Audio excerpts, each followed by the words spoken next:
got it. Excellent. Well, thanks for the invitation. And again, I'm really impressed to see everyone here, especially with the strange hours for the talk. Today, I just wanted to show you,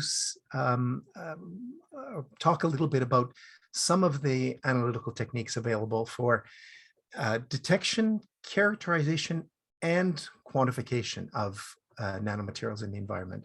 And I try and make that distinction because sometimes you're going to just need to detect, say yes or no, the nanomaterials are there in the beaker or in the environment.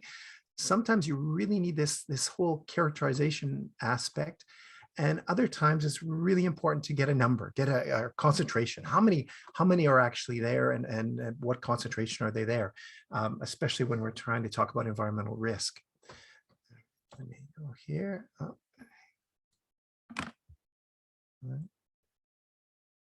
There we go. So what I wanted to show you today, I'd start with a little bit of our motivation and some of the constraints that we have when we're detecting, characterizing, and quantifying nanoparticles. Show you pretty generally the techniques that are available, and I certainly can't cover all of them because there are a lot. I'm going to focus on two of the techniques that we've used in our lab, and I've got a little bit more experience in the ICPMS based techniques, and then show you a few examples and finish with some of the preparation techniques that are necessary often to detect and measure these nanomaterials in the environment.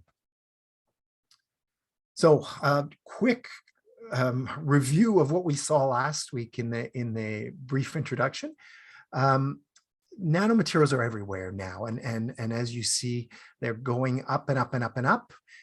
So right now, that implies that the concentrations are still pretty low in the environment, but you see that they're associated with a lot of these high-tech applications and applications.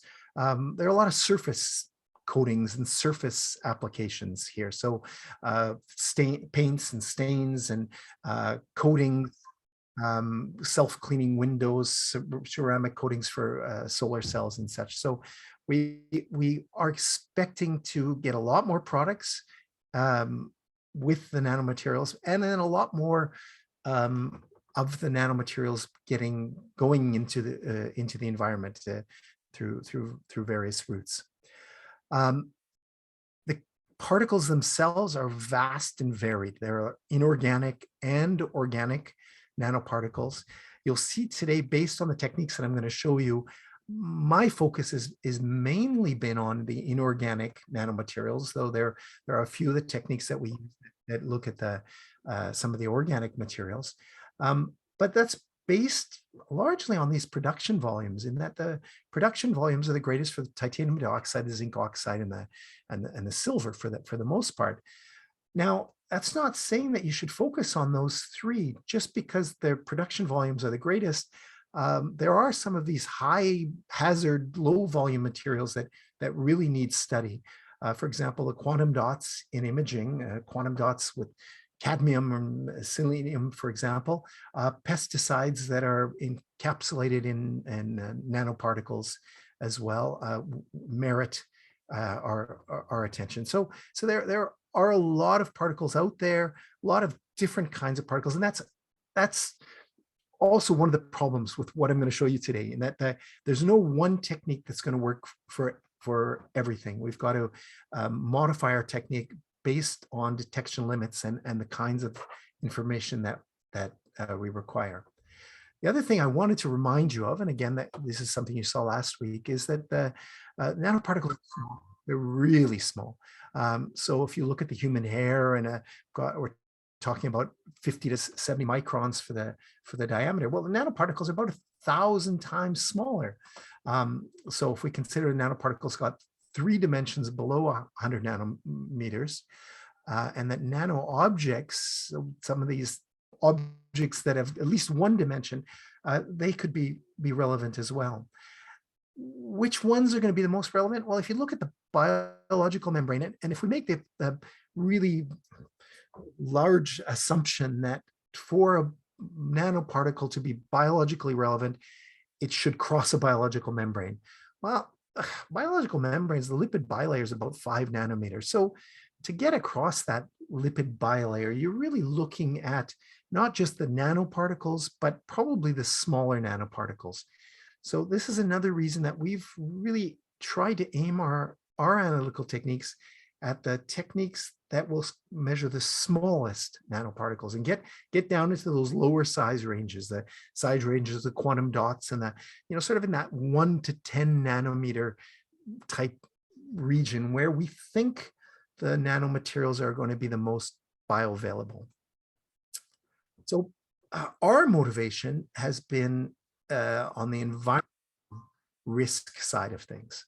And as you know, the environmental risk is a product of exposure and hazard. Now, in the nanoparticle field, many people have been looking at this side of things, the hazard. Probably 90% of the publications are looking at impacts or toxicological impacts, putting some nanoparticles, taking them, putting them in a beaker, exposing a fish, exposing algae, exposing bacteria, exposing university students to the nanoparticles and trying to figure out what their effects are. And what's really been missing a lot are the other two sides of the environmental risk equation. Exposure. So what are the concentrations that are out there? How much is already there, and how much should we expect in the near future? And then all the processes that can transform the nanomaterials. So once they're in the environment. So really what I'd like you to keep in mind is that we really would like to keep those side of the equation in mind as we're trying to measure or develop techniques or figure out the best ways of measuring the nanomaterials in the environment.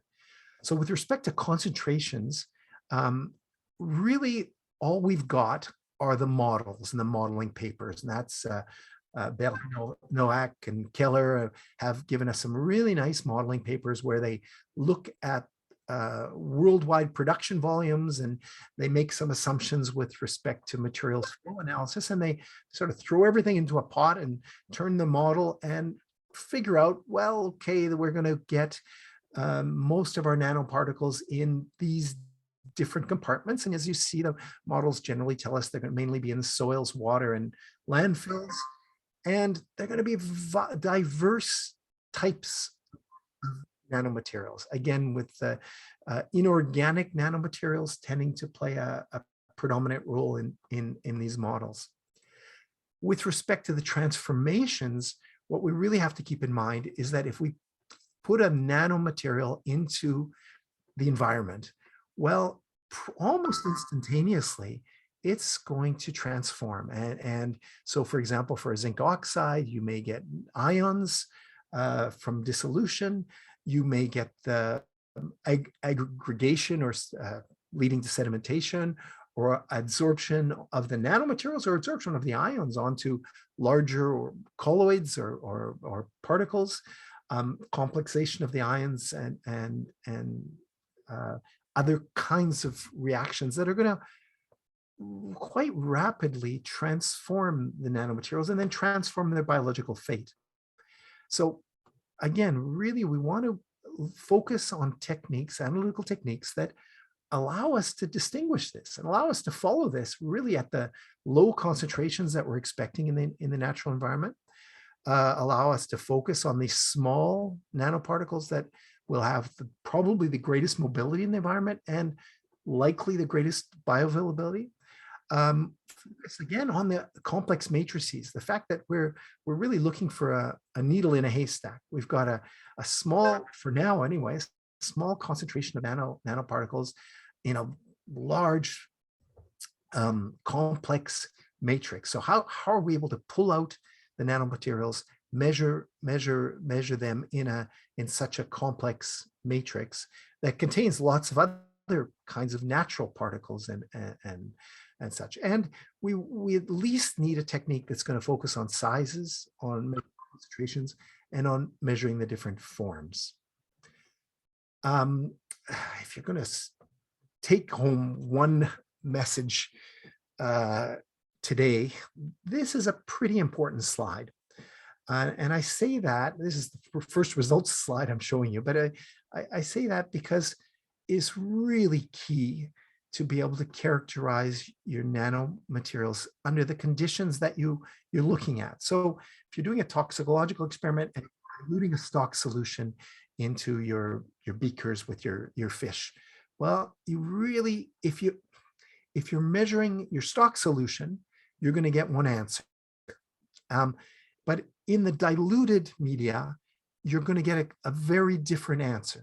And so it's really important to measure what you're actually the exposure conditions for the fish, or the conditions that you're getting in the environment. What this one shows is simply a really simple experiment. We just took some nanoparticles, silver nanoparticles, and all we did was dilute them.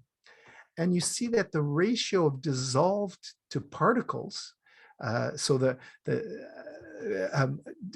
really changed. It increased as we went to lower concentrations. So that as we went to lower and lower concentrations, getting to concentrations that are really environmentally relevant, well, the particles are dissolving more and more.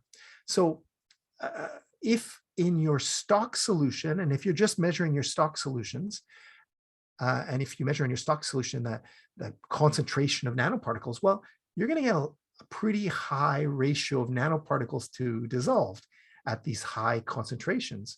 But as you dilute and go into your experimental media, well, you're going to get more and more dissolution. So it's just telling you that it's really, really important to be measuring at those low concentrations, at the concentrations that are relevant to the environment and relevant to your toxicological experiments.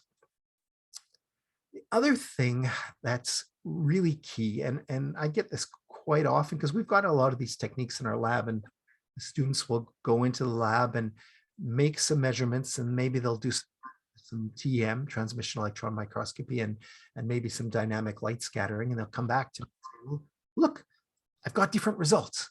Not getting the same result with the DLS as I'm getting with the TLM. This must be broken or must not be working. But these different techniques are measuring different things. So, for example, in the case of transmission electron microscopy, you're measuring a width. You're measuring the width of particles, the width of a particle that's stopping electrons from going through and being transmitted. Whereas with dynamic light scattering, you're measuring a hydrodynamic diameter. And so you shouldn't get the same value for those two measurements. So that really the techniques are different. They're fundamentally different. And as well, if you're looking at particle size distributions, you're getting different weightings. So a number weighted diameter is not going to be the same as a Z weighted diameter, for example, that you would get in dynamic light scattering. So it's like the blind men all around, standing all around an elephant, touching different parts of the elephant and saying, well, look, this elephant looks a lot like a long fiber, and oh, this elephant looks a lot like a flat structure, and they're all right. It's just they're all measuring different things. So really try and keep that in mind when you're looking at or when I'm presenting and showing you some of these different techniques. So almost everybody's got a DLS in their lab, dynamic light scattering or nanoparticle tracking analysis. Again, we're measuring hydrodynamic diameters.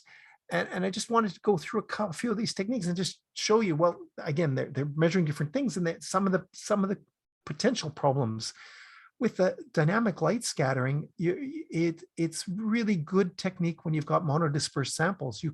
So if you're doing an experiment, a toxicological experiment, and you're throwing nanoparticles into your exposure media, and you've got a simple exposure media, it's going to work pretty well to give you a size of the particles. But as soon as you're moving towards environmental samples where you've got lots of other colloids and you've got some aggregation going on, and well, then you start to get a polydisperse signal, and you start to get more and more problems with the diffusion of the scattered light, and so your signal becomes much more difficult to interpret.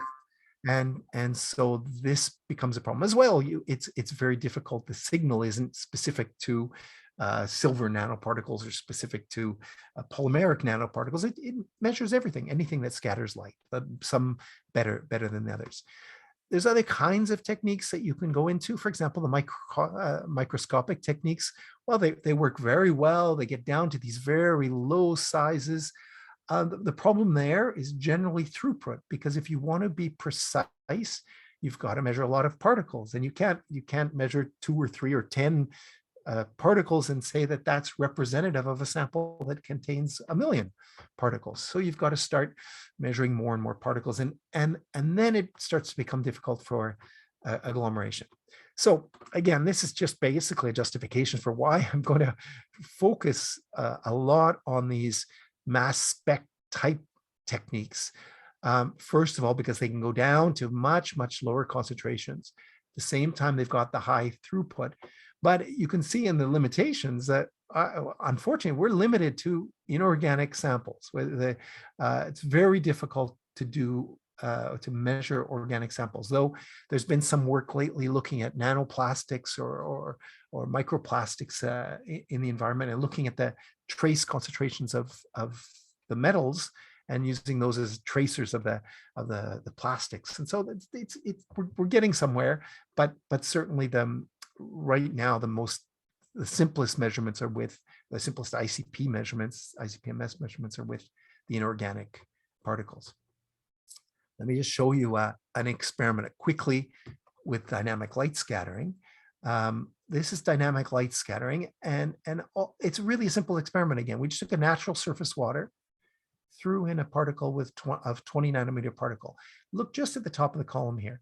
These are the sizes that we got out: 8, 40, 280. Throw in a 20, and you get these sizes out. And you go, whoa, it's not working, or what's going on here? Is it a problem? Well, again, this addresses the polydispersity of the sample. You've got other colloids in there that are potentially masking the signal. You've got problems looking at scattered light, and the models at interpreting scattered light as a function of particle size are very complex. And so this is the kind of answer we get. And to prove to you that this isn't due to dissolution or agglomeration, which would be one interpretation of these data. Well, if we run them through a size exclusion column and pull out, get rid of the polydispersity. So just look at one fraction at a time. So in this case, looked at the fraction in the 13-minute region. Well, there's our 20 nanometer particle, and you can find all your 20 nanometer particle. But again, the problem with the DLS is just pulling out the particles from the polydispersed media and trying to get the single answer. So DLS for these complex samples is difficult, to say the least. I told you I wasn't going to focus really on the polymeric type samples, but here's one study that we did with analytical ultracentrifugation, where we tried to look at capsules used for nanopesticides, and you can see here that the hydrodynamic diameter varies as you get increasing ionic strength, so you're getting bigger and bigger particles, again, likely due to agglomeration. Really nice technique. Basically, you're measuring as you're centrifuging at 1,000 turns per minute, revolutions per minute, per second, sorry, 1,000 revolutions per second, 60,000 to 100,000 per minute. You're scanning your cells, and out of that, you're able to pull out the sedimentation velocities of really even biopolymers and small nanoparticles. So this was a 7 nanometer biopolymer. And you can see that you can really pull out quite easily the concentrations. The problem here is sensitivity. This is a useful technique for about a ppm, milligram per liter type concentrations. And when you start getting, again, to these environmentally relevant, at least now, types of concentrations, we're just not quite there yet. So it's going to take a little bit more development.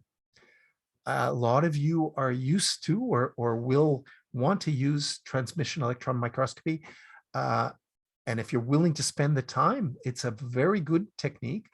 What I would just signal, though, is that if you see agglomerates, generally speaking in TM, when we see agglomerates, the agglomerates are often caused by the sample preparation technique. And so generally speaking, our assumption is, well, there aren't any agglomerates in the bulk sample. And so we would measure this dimer as two individual particles. And when we're getting the sizes, we pull out two particles. So it's a nice technique to pull out particle sizes. You're measuring the DN, the number-based averages, but really need long analysis time to get sufficient statistics.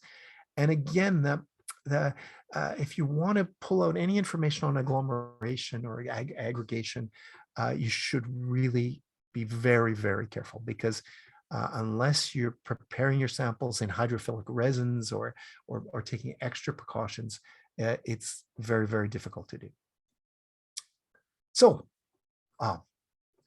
this is where I'm going to show you a few slides on some of the, I think, more interesting techniques that allow us to get to these much, much lower concentrations and pull out sort of real environmental concentrations and sizes and size distributions of the real concentrations.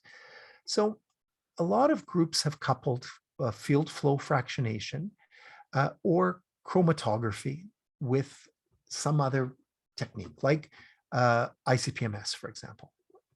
And the thought behind that is, well, if all of these problems, or a lot of our problems are due to polydispersity and sort of the complex sample matrix, well, pull out some of that complexity and do that by running your samples either through a column or through an FFF column. And so here what you see are retention times as a function of the hydrodynamic radii. And you can see that we got a pretty nice linear relationship between again, between the separation and the radii. Now, honestly, the problem here is that look at these retention times. We're talking about 25 minutes for a separation to get down to some of the very small particles. And the separations here were really just over a minute or so. So it's a little bit longer. It takes a bit more time to pull out the information.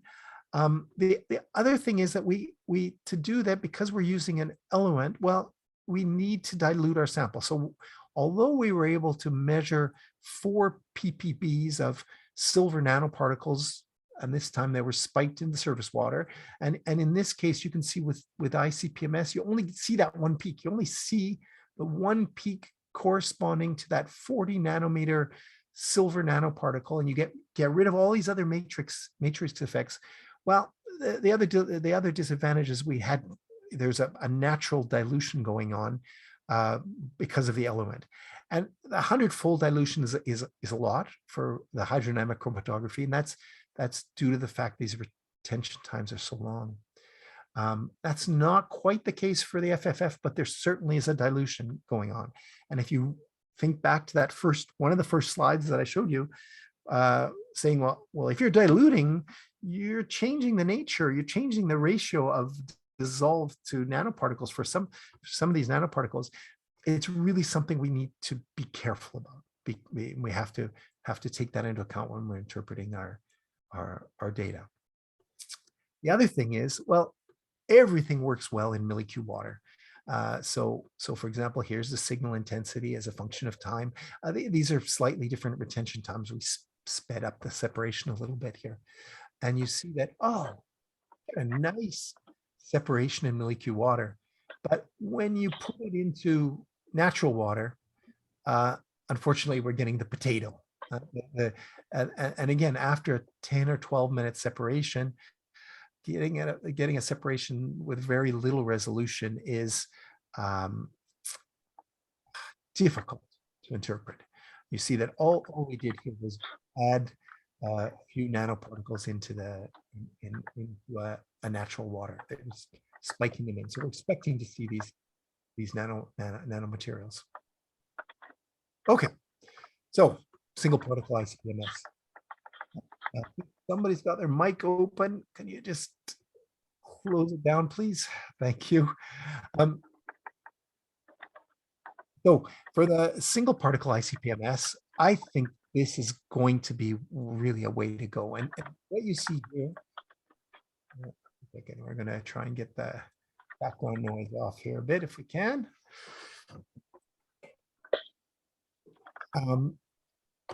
With the single particle ICPMS, I'm just figure out where the background is coming from. With the single particle ICPMS, you are getting arriving at your detectors.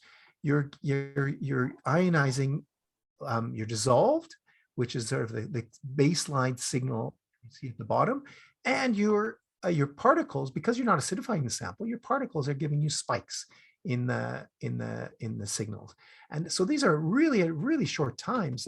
The particles themselves are corresponding to spikes of about 300 to 500 microseconds. So really, really short intensity spikes. So if we can go and pull out these spikes and measure their intensity, quantify their intensity, well, this is going to give us an idea of the mass of the nanoparticles. And so, in fact, that's what we do. The baseline gives us the dissolved metal.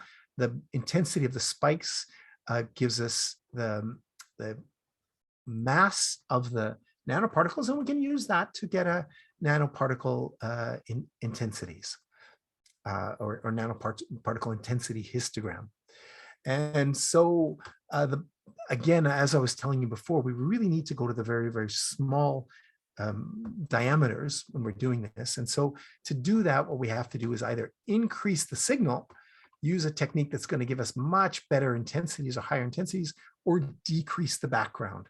Let me just show you quickly what we've done here to do that. So we've gone to a high resolution instrument or a magnetic sector instrument that gives us much higher intensities on the much better sensitivities on the ICPMS. And at the same time, we've gone to techniques where we've been able to decrease the background here. And one of the ways you can do that is diluting your sample. You can also do that by going to shorter and shorter dwell times, shorter and shorter measurement times. But here, which was a little bit different, you see we got 5 nanoparticles. And when you've got this background, well, the background masks those smaller nanoparticles. You can't see them just because they're buried in this background. And so by running your samples through a cation exchange resin, you can eliminate the background, the dissolved metal, and you see that these 5 nanoparticles then can be seen. And so by coupling these techniques, by using the more sensitive instruments, by using desolvators and introducing our sample in different ways, and by reducing the background, we're able to get to these really low, small concentrations where we're able to measure the smaller nanoparticles in more and more complex environments.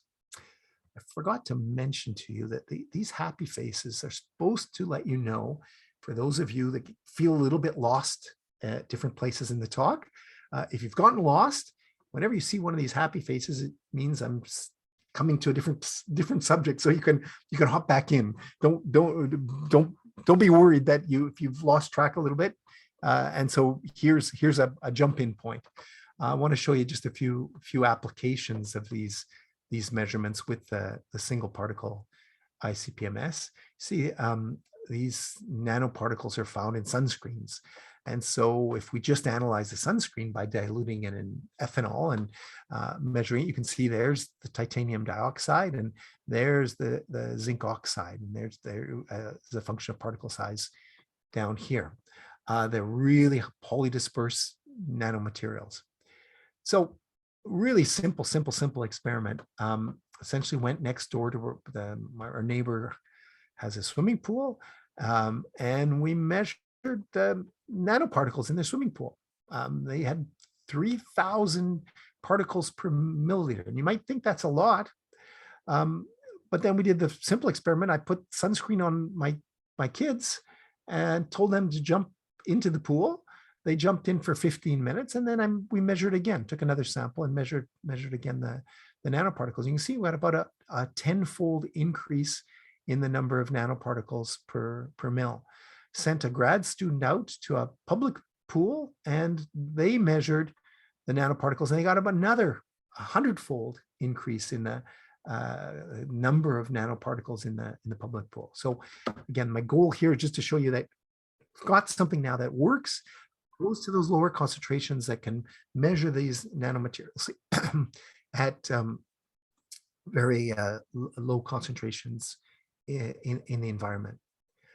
So we did another experiment here. Again, the nanoparticles are often in the stains, the paints, the surface coatings. So I got my students to stain my deck. No, I didn't really. I had to stain it myself. Stained the deck myself. And I've got a collector, a water collector under the deck. So you see the stained deck is up here, and the water collection's going on down here. So we can collect rainwater up on the top and collect water that hits the deck, goes through the deck, and is collected after it hits and goes into the runoff. And here the problem, as you can see, is that look at the rainwater. Well, the rainwater's got this huge signal. I mean, really, really big signal. If you put one size distribution on the other, you can see that the blue, the rainwater, the pure rainwater coming down has got almost as much as what's coming off the deck. So we can take this runoff and subtract the rainwater and figure out what's coming through. And when you do that, you get a pretty big background. But it's a real challenge. How do we distinguish between the natural nanomaterials that are there, or the nanomaterials that are there that are anthropogenically produced, but that are there generally, and then the ones that are being produced or that we're looking at measuring? So really try and distinguish between the background and then in this case the paint released or the stain released nanomaterial. So determining the background levels becomes really, really important. And so we did a much more controlled study this time, where we measure the precipitation water, and we look at the background after 7 weeks or 2 weeks, 4 weeks, 7 weeks, and you see that the number of particles are going up and up and up and up. And then we look at the nanoparticles in the precipitation, but after it's been gone over. I thought I had a diagram here. Yeah, there's after it's gone over a board, and then we're collecting the water in a secondary collection jar. And so you see, again, this is what I meant. You get these great big error bars. You can do it. You can subtract one from the other, but it starts to give you pretty big error bars. In any case, what we were able to conclude from that study is that you got much more release in cold weather, much more release in wet weather, and the worst conditions were really freeze thaw. So in Canada and northern China, in some of these northern countries, we're expecting much more release from these surfaces, again, due to these freeze thaw type conditions. And we can see that in our roads, the state of our roads. When you get the freeze thaw occurring, you're able to destroy your road. So you can expect that this is pretty reasonable type conclusion for a system. We've got paint or stain involved. So I want to show you another technique now. And this time, another way to distinguish between the natural nanomaterials and the engineered nanomaterials is to use a detector or an instrument where we can measure not just one element at a time, like you get in the single particle ICPMS, but measure several elements at the same time, multi-isotope analysis. And you can do that with a single particle ICP, but with time of flight separation with the prior to the MS. And so this is what we've done here. And our assumption being that the engineered nanoparticles are are going to be much more uniform, and that the natural colloids or the natural particles are going to be much more chemically heterogeneous. And so if we can measure several elements in a particle, well, that's giving us a pretty good indication, not absolute indication, but pretty good indication that it's chemically heterogeneous, or again, natural particle. And so we did this by measuring nanoparticles all over the world. And you see here that we went to northern Canada, we went into China, Brazil.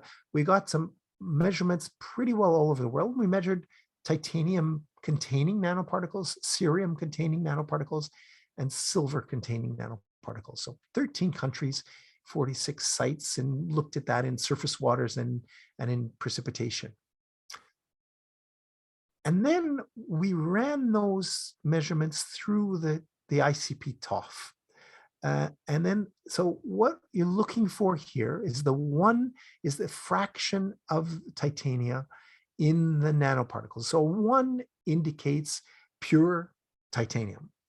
And so you see that for our TiO2 standard, well, we get only titania. And then when you look at the other cities, well, you get some pure nanoparticles, or what appear to be pure nanoparticles, but you also get a fairly large fraction of these mixed nanoparticles, these multiple metal nanoparticles. So we're pretty confident that this is a pretty good indicator of the anthropogenic input, and that we're able to distinguish fairly well. And there are some problems with these kinds of techniques, in that the multi-metal techniques, you've got to make sure that you're all above your detection limits. I tried to show you that with the single particle ICPMS. You really have got to get those detection limits, the size of detection limits, as low as you can. Otherwise, the dissolved gets mixed up with the nanoparticles. So it's really, really important to go as sensitive as you can on these techniques. And that's a similar problem here with the ICP-TOF. Got to get down to those low, very high sensitivities and low concentrations. So just to overall conclusions for this was that we can measure the concentrations with these ICP, the single particle techniques, ICP or concentrations between 10 to the 4th and 10 to the 7th nanoparticles per mil. I mean, that I hope that jumps out at you. For first time I saw these data, they really jumped out at me. It seems like a lot. If you think of drinking a glass of water, that's a lot of particles in that glass of water. Now, I'm not suggesting you go out and drink pure rainwater, but be aware of that.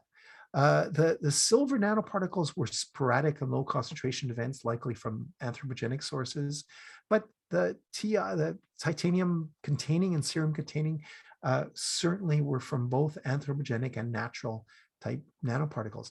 The other thing that jumped out at us is that we had a lot of nanoparticles in the air, in the water, in the rainwater. And that suggests to me, and that no matter where we took the samples from, that suggests to me that these nanoparticles, anthropogenic and natural, they're really ubiquitous. And they're being if they're being transported by the atmosphere, they're going to be all over, and it's going to be much more difficult to separate the natural and the anthropogenic based nanomaterials. So we really have to look at that a little bit better, and look at the particles that are in the aerosols as well, not just ones coming down in the rain that are washed out of the atmosphere. So I think those are kinds of questions that we're going to be looking at later. Okay, I wanted to finish with some, oops, sorry, did I miss a slide here? Yes, sorry. I want to finish with sample prep.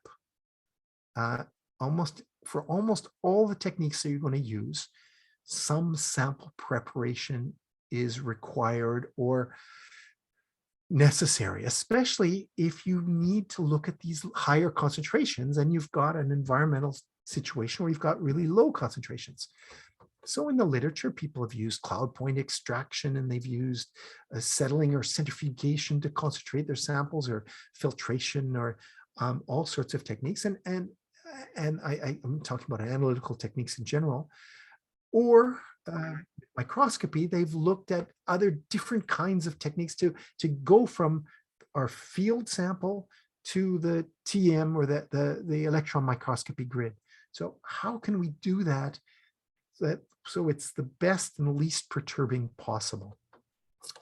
And let me just mention here that direct analysis, in situ analysis, is always the best. If you can make your measurements in the field, you're always going to get the best result. And as you know, that's not possible. And I just showed you, spent 15 minutes talking about ICPMS-based techniques. Well, those ICPMS-based techniques are really, really highly sensitive, but it's really hard to transport an ICPMS to the field. So how can we prepare our samples with that so that they're the least perturbing possible? And I just want to get this in your mind, that it's not easy.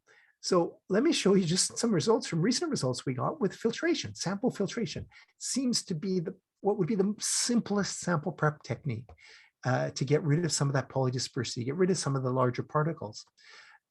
Filtration over 0.45 micron, or 450 nanometers. In principle, we shouldn't be eliminating any nanoparticles, right? They're all below 100 nanometers.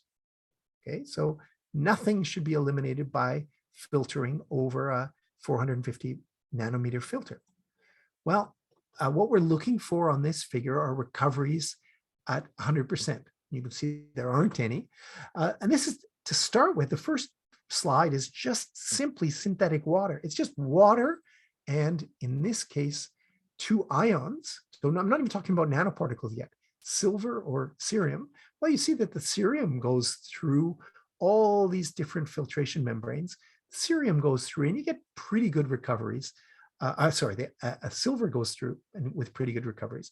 But when you look at cerium 3+, look, there are only 3 membranes where we even measure detectable concentrations for, again, these very low concentration of ions. So we're retaining a lot of the ions already. We're not getting the recoveries we need. And so when you do that with silver nanoparticles, or silver or cerium dioxide nanoparticles, again, very small nanoparticles, there was only one membrane, the polypropylene membrane, that actually let a lot of these particles go through. So you can see that even if our first step is something as simple as filtering in the field to get rid of the particles, bringing back dissolved samples rather than total samples, well, already many of these filters will take off a large proportion of our nanoparticles.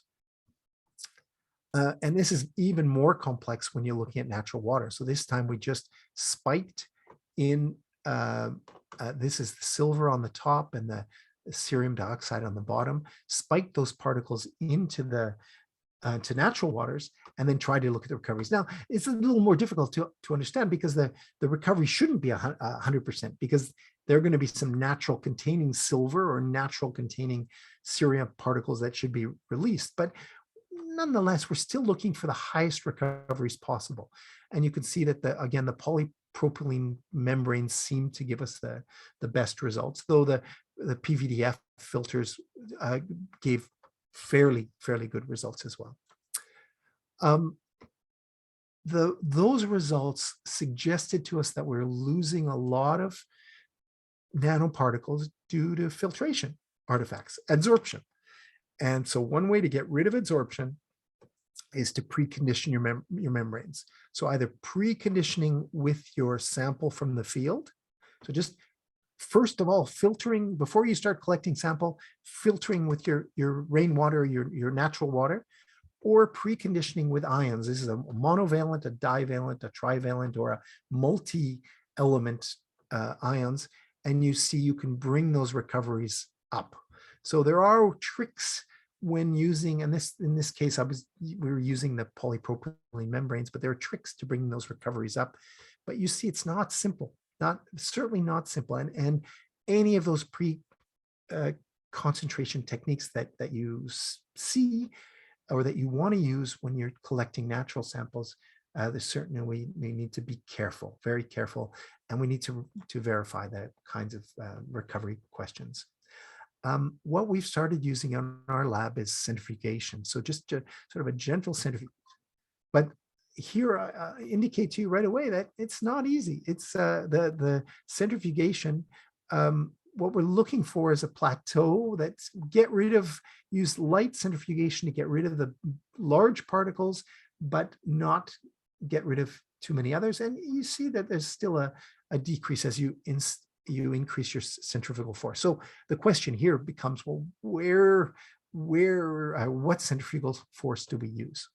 So it's still an open question. We've started centrifuging at about 1,000 G, and use that as a prep technique only to get rid of some of that polydispersity and some of that sample heterogeneity, so that it cleans up our signal a little bit and brings our recoveries up and gives us a little nicer signal. But again, you have to be very careful. Okay, that's all. How am I doing? Oh, I think time-wise, it's okay. So that in conclusion, I'd like to say that the techniques based on mass spectrometry appear to be the ones that are, or almost the only ones that seem to be sensitive enough for nanoparticle determinations in natural systems. Now, that excludes the microscopy. The microscopy simply is, or certainly is possible. But again, if you want to do it right, you need stats, and you need you need to measure a large number of particles. You need to prepare in a non-perturbing way. And so it's much more difficult. Again, doable, but difficult. And I know I skipped over this pretty quick because I wasn't sure of the group that I have here, but there are ways to improve the signal to noise to get down to very small nanoparticles. I didn't mention this to you, but we're down to about 5 nanometer, 3 nanometer for some of the nanoparticles as our lower limit for a lot of these elements. Again, using the high res ICPMS and coupling that with the desolvators and putting some pre-concentration techniques. But again, any pre-concentration techniques means you've got to be careful with recovery and figure out your recoveries and before you use it directly. I tried to show you that the very low concentrations can be observed in the environment, but you've got these huge background concentrations, and these nanomaterials are everywhere, including some of the engineered nanomaterials. So that this is really going to be the difficulty. If we want to measure nanomaterials outside of the lab, we're going to need to pull out, well, what are we seeing in the environment, and pull out the natural and that are orders of magnitude higher right now, and pull them out from the engineered nanomaterials. So really, that's, I think, some of the challenges that are remaining. Try to distinguish the natural from the anthropogenic with other techniques other than simply the elemental composition. Perhaps something like the isotopic composition might help us quantify and try and really quantify the nanoparticles in the presence, especially in the presence of these orders of magnitude higher concentrations of natural particles. I just wanted to show you, I focused a lot on the physical parameters today, that the different parameters to get sizes, size distributions, shapes, agglomeration, etc. There are a lot of techniques for those, and a lot of different techniques, and some techniques that I didn't touch on. I didn't really focus on chemical parameters as well, and there's a lot of techniques for those as well. Elemental composition, concentration, structure, surface chemistry, and then other techniques, other properties, the optical, the magnetic properties, the solubility, the dispersion, the density, and things. So there are a lot of techniques, a lot of ways to measure these nanomaterials and look at them. A lot of things to do still, if we really want to understand and then try and get back to that whole question of environmental risk. So thank you for your attention. And I can take questions if you've got some. Yes, thank you very much, Kevin. That was just an excellent overview of the challenges of trying to measure nanoparticles. Really informative, and really appreciate you giving this talk. So yes, please feel free to open your mics and ask a question, or if you prefer to just type it into the chat and we'll read it to Kevin. And maybe just while we're waiting for people to get their questions formed, I'll ask you one, Kevin, which I know you're more focused on aquatic systems than atmospheric, but you did mention about your suspicions of the atmospheric load of nanoparticles. Do you have any sense of what the sort of long-range transport of those particles might be? Why they're being transported? No, whether there's long-range transport. I mean, given the size, one might expect that. Exactly. Given the size, when I first talked to the atmospheric chemists about this, they were telling me, well, no, there's a lot of mechanisms to get these things out of the atmosphere. And what I showed you were measurements in the rain. So we have to be careful, because the rain is really one of the main mechanisms of getting the particles out of the atmosphere. And so what we're doing now, and I think I'll be able to give you a better answer in about a year from now, is we're starting to make measurements in the air, pumping the air samples directly into the ICPMS using a gas exchange device, and then trying to measure what's actually in the air. I think the fact that we're seeing anthropogenic, or what we think are anthropogenic based nanomaterials in the Yukon and in Iceland, and I mean, that speaks to the fact that they're going a long way. They're in rain or in the precipitation in those areas.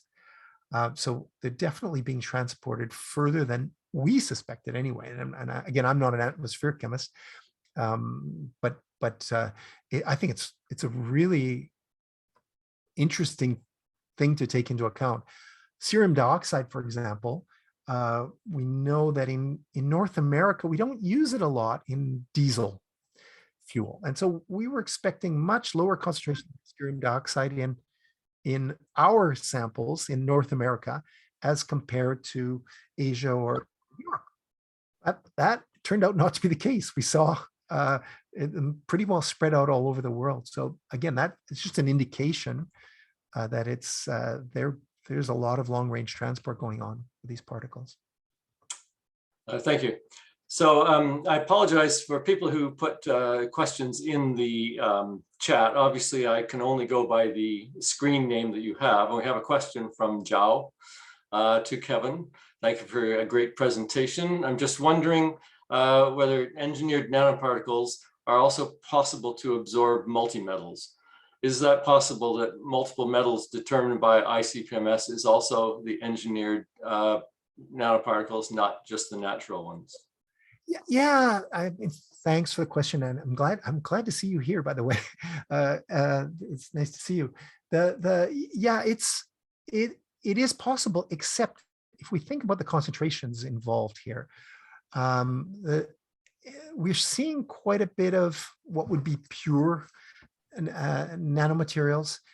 We're able to distinguish that signal, and then we're seeing relatively high concentrations in the multi-metal containing particles, that we're calling natural. Our threshold to call those natural is pretty high because of the technique. The TOF ICPMS isn't as sensitive as the magnetic sector, or even as sensitive as a quad ICPMS. And so our threshold is, you need generally 1% or a couple percent of the particle to measure the multi-metals by TOF ICPMS in single particle mode. Sorry, there's a lot there. So to get that much, I would doubt that it's coming by adsorption. I would tend to think that it's part of the particle. and that's where our conclusion comes. But it's when I distinguish the natural and the engineered the way we're doing, I certainly know that there are problems with that, and it's not a clear-cut black and white type of a distinction. And so you're right, there could be some due to absorption, but my feeling is that it's probably or a small amount. Do we have other questions for Kevin? Otherwise, I'm going to take the opportunity to ask him all the questions that I have for him. But I'll just pause to see if anyone else has a question at this point. Hi, Kevin. Very interesting Hi. talk. Thank you very much. I just have a question about the different type of membranes and actually how they can retain nanoparticles. Would you have an explanation why the PP would be the best material? Because I mean, I see you have used Teflon and other things that are known to have no absorption properties, but actually. Well, yeah, okay, but be careful there, because I thought as well that Teflon, Teflon, it's no stick. I've got it on all my cooking utensils and everything.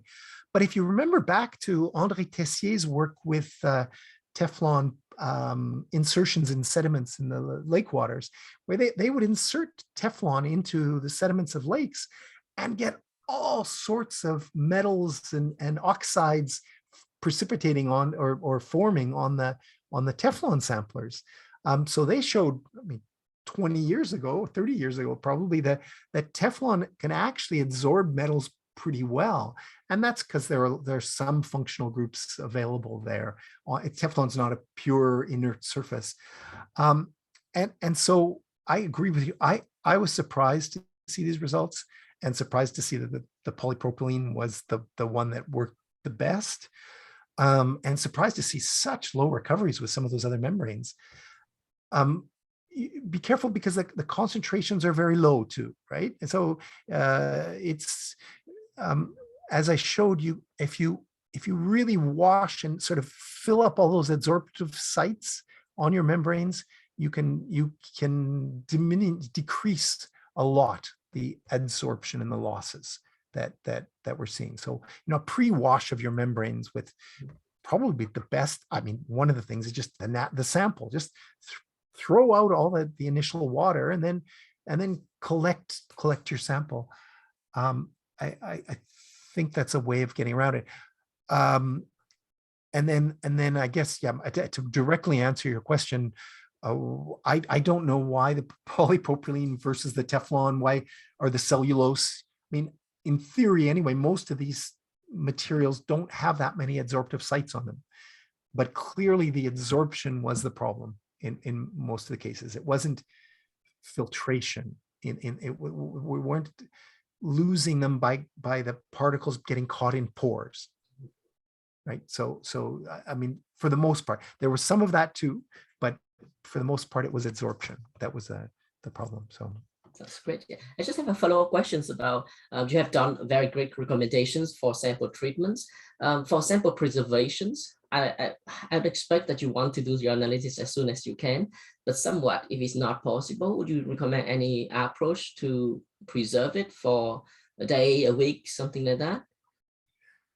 I know it's very challenging, right? Because yeah, because with colloids, it's a dynamic system with nanoparticles. So as soon as you do something, if you add mercury, for example, you can add tiny concentration of mercury, and you can at least stop some of the bacterial growth. But you're adding an ion, and ions can induce coagulation and aggregation. The reason we had the filtration study is that we wanted to be sure that we could filter and take off some of the bacteria that are there, so that you're minimizing some of the transformations they're going to keep going on. But as you saw, the recoveries were really low, and so what are we going to do then? And the best thing is, in my view, is rapid analysis, cold. Get your samples in a fridge and in the dark as best as possible, but measure them rapidly. There's no clean answer for this, and I know that there was work done again about 20 years ago by Jacques Buff, looking at sample preservation techniques. And that was their conclusion as well. I mean, do even filtering or any of these things, sodium azide, you're going to modify colloidal samples. So Awesome. please do measure quickly. Thank you very much. Yeah. Okay, we have a few questions that have come in on the chat function. First of all, from Ray, nice to meet you, Professor Kevin. I have a question. How can low concentration REE colloids, the rare earth element colloids, in the 1 to 10 ppb range in groundwater be characterized by TEM or SEM? Can it be condensed? Yeah, I mean, that's a really good question. And that's one of the difficulties with TM. If you've got no elemental analysis, then how do you know which are the RE colloids and which are the rest? So I guess my underlying assumption was that, okay, we would do some EDX, or we could make some measurements coupled with the microscopy. I'm not very comfortable proposing the electron microscopy on people because I know how much work it is. I actually, my postdoc was on electron microscopy, and I know how much work it involves, especially with these natural samples. And especially if you want to look at the needle, the RE colloids in the haystack, all of the other natural particles, and you want to only distinguish the RE colloids. And that's one of the reasons that we're looking at these mass spec type techniques, because you can, just with a detector, you can filter out the cerium or lanthanum or other RE metals in there. You can just measure them and ignore all of the rest. So I'm not aware of a technique that would allow you to pre-concentrate just the RE colloids, ignore the rest, and then you're right. It becomes a really difficult question of how do you measure just the ones that we want to see and ignore the rest. And then already it's difficult to get enough particles. But if you've got to sort and filter your particles out of the big mess, it's even more difficult. Sorry, I'm not much more help. Sorry about that. We have a question from Marga. Some of our colleagues are using biological methods to synthesize nanoparticles. Have you any experience analyzing biogenic nanoparticles by a single particle ICPMS, and any specific difficulties that may need to be overcome? I don't have experience. It's a really interesting question. I don't see any major difficulties other than the fact you've got to get rid of the organisms and all of the matrix, and sometimes the matrices are a little bit different than in the case of the biogenic particles. But again, remember you're going through a plasma, so you get rid of a lot of these matrix effects. They're gone, and then as long as your nanoparticles are stable in the time that it takes to get to the detector, you should be okay. I don't see any major problems. I think that would be really interesting, something really interesting to look at. Okay, thank you. Excuse me. And we have a question from Fei Dong. Which method do you think is promising in quantifying NPs? Excuse me. In quantifying NPs in natural soil sediment matrices in the future, in addition to single particle ICPMS? In addition, well, again, we are really focusing our efforts on the single particle TOF ICPMS, these new instruments that do the multi-element. I really don't see how to do it otherwise. And even then, in the natural soils and sediments. So here's the problem with the natural soils. You've got to extract your nanoparticles quantitatively, if possible, from the soil. Go from a solid matrix to a to a liquid matrix, which is the way we're introducing the samples. So there are two ways to do that. You can either use laser ablation and just send everything up and then try and distinguish in the signal, or you can do extractions, and that's where we're focused right now, trying to extract these soils and sediments to pull the nanoparticles out, and then use the properties of the ICPMS itself to separate based on the elemental composition. And I know I didn't answer your question, because your question was other techniques. Honestly,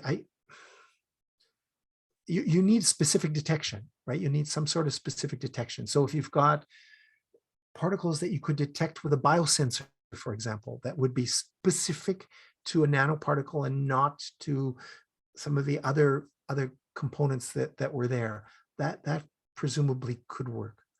But I think really the key is getting specific detection, so that there's just too much there. There's too many other particles and too much matrix, too much garbage, that it's really difficult to do. Okay, we are past our hour time, so I'll give one last chance at a final question, if anybody has a final question for Kevin.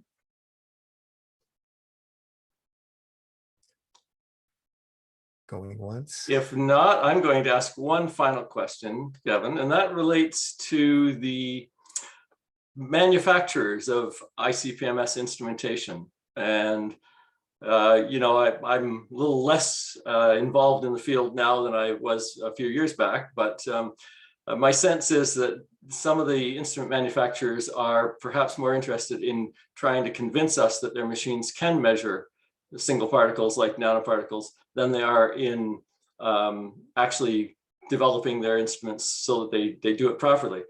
And so my question is whether you have a sense of where the field is heading in terms of the technological developments and or recommendations for what the manufacturers need to do to make your life easier. Ah, that's a fun question, because this is something I've really been interested in the last 10 years. 2 points: dwell times, so the measurement times, and sensitivity. And those are really the keys for any of these instruments. So the dwell times, all of the instruments should be able to measure very, very short measurement times, these microsecond measurement times, but they don't all do it. Some of the manufacturers, and the manufacturers will try and convince you, oh, it's okay, we can still do it. No, you need the short dwell times, because it's got a huge advantage in these measurements, because again, you're increasing your signal to noise. And you've got to increase your signal to noise to get to the smaller concentrations. And then the sensitivity. So the instruments should be going towards more and more sensitive, because again, the sensitive gets us smaller particles, increases the signal to noise, and gets us the smaller and smaller particles. So all of the instrument makers are going towards more sensitive instruments. They're going to try and convince us their instruments are more and more sensitive. And again, there are a few that don't do the short dwell times that you can filter out. The multi-element analysis as well, but that's really only on the TOF ICPMSs right now.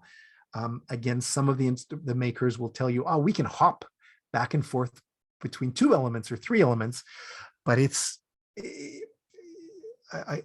peaks, the nanoparticle peaks, are about 400 microseconds, and it takes about 100 microseconds to hop to another element. So you can see that if you're hopping too much, you're losing information. So be careful there as well. But sensitivity, dwell times, those are if you worry about that, you only worry about that, you've got a good instrument. Okay, thank you very much. I want to give you my sincere thanks for an excellent talk. I think for those of you in the audience, you can see that we have lined up a series of really excellent speakers. And so I would encourage you to invite other people to join us. They can register on the IIES website to join the lectures. Just a preview for next week. We're going to continue a little bit in the analytical area. Professor Liming Wang from the Institute of High Energy Physics in Beijing will be talking on synchrotron radiation-based analysis, looking at nanomaterial biological interfaces. So a little bit different, looking at a little different category of measurements, maybe be able to answer some of the questions that were raised today. So I encourage you all to join us again next week at the same time. And once again, thank you so much, Kevin, for an excellent lecture. We'll see you all next week. Thanks.